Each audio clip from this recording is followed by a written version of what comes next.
Driver వీధి సుబ్రహ్మణ్యం హత్య కేసులో ఏటుగా ఉన్న వైసీపీ ఎమ్మెల్సీ అనంతబాబు భార్య లక్ష్మీదుర్గకు చుక్కెదురైంది.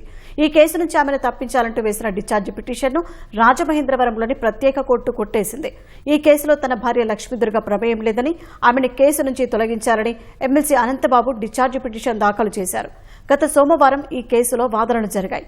ఈ కేసులో ప్రభుత్వం నియమించిన ప్రత్యేక పబ్లిక్ ప్రాసిక్యూటర్ ముప్పాళ్ల సుబ్బారావు బాధితుల పక్షాన వాదనలు వినిపించారు. వీటితో ఏకీభవించిన న్యాయస్థానం అనంతబాబు పిటిషన్ కొట్టివేస్తూ ఉత్తర్వులు ఇచ్చింది.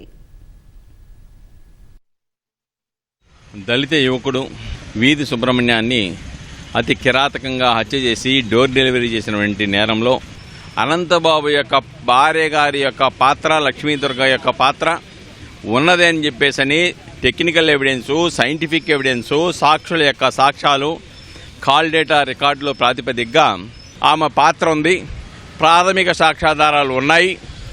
కాబట్టి ఆమెని ఈ కేసు నుంచి తొలగించడం సరికాదని చెప్పాం. అవతల వాళ్ళు ఆధారాలు లేవని చెప్పారు. చివరికి ఏదైతే ప్రాసిక్యూషన్ తరఫున ఆధారాలతో, డాక్యుమెంట్స్తో న్యాయస్థానం ముందుంచామో దాన్ని న్యాయస్థానం నమ్మింది.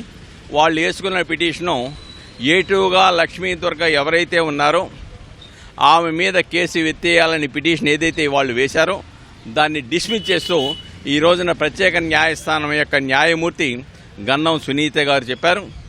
కాబట్టి ఈ రోజున దాని యొక్క డిశ్చార్జ్ పిటిషన్ యొక్క పరిధి క్లోజ్ అయిపోయింది, డిస్మిస్ చేశారు. తర్వాత చట్టపరంగా సుప్రీంకోర్టు ఆదేశాల ప్రకారం టైం బౌండ్ బేస్లో కేసు విచారణ జరుగుతుందని ఆశిద్దాం.